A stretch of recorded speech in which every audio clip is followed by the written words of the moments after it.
કોંગ્રેસ કાર્યકરોએ ભાજપના બેનરો ઊંધા પહેરી વિરોધ વ્યક્ત કર્યો હતો। તેમણે સ્મશાન યાત્રા કાઢી મુખ્યમંત્રી અને ગૃહમંત્રીના રાજીનામાની માંગ કરી હતી। પ્રદર્શન દરમિયાન રસ્તા પર ચક્કાજામ થતાં આમોદ અને જંબુસર પોલીસ ઘટના સ્થળે પહોંચી હતી। પોલીસે પૂર્વ ધારાસભ્ય સંજય સોલંકી સહિત તમામ કાર્યકરોની અટકાયત કરી આમોદ પોલીસ સ્ટેશને લઈ ગઈ હતી। તાજેતરમાં મહીસાગર નદી પરના મુજપુર ગંભીરા બ્રિજ દુર્ઘટનામાં અનેક લોકોના મોત બાદ વિસ્તારમાં ભયનો માહોલ છે। આ ઘટનાને પગલે કોંગ્રેસે ઢાઢર બ્રિજના મુદ્દે સરકાર સામે આક્રમક વલણ અપનાવ્યું છે। કોંગ્રેસ આગેવાન મહેમૂદ કાકુજીએ જણાવ્યું કે વહીવટીતંત્ર અને સરકારની નિષ્ક્રિયતાથી લોકોના જીવ જોખમમાં છે। જો બ્રિજની તાત્કાલિક મરામત નહીં થાય તો જનાક્રોશ વધશે। જંબુસર આમોદના ધારાસભ્ય દેવકિશોર સ્વામીએ મુજપુર ગંભીરા બ્રિજ દુર્ઘટનામાં મૃત્યુ પામેલાઓને શ્રદ્ધાંજલિ આપી હતી।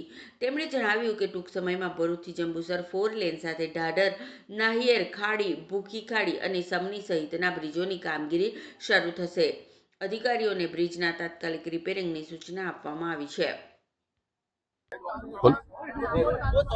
અત્યારે અમે ધાધરના બ્રિજ પર ઉભા રહેલા છે અને ધાધર બ્રિજની પરિસ્થિતિ જોતા એટલો ડેમેજ થઈ ગયેલો છે જે ગંભીરા બ્રિજની પરિસ્થિતિનું નિર્માણ કરી શકે એમ છે।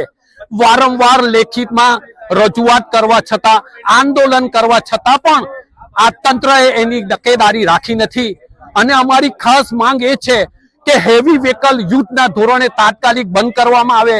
જો હેવી વ્હીકલ બંધ કરવામાં નહીં આવે તો મોટી જાનહાનિ થશે, ગંભીરા કરતા પણ મોટી જાનહાનિ થશે।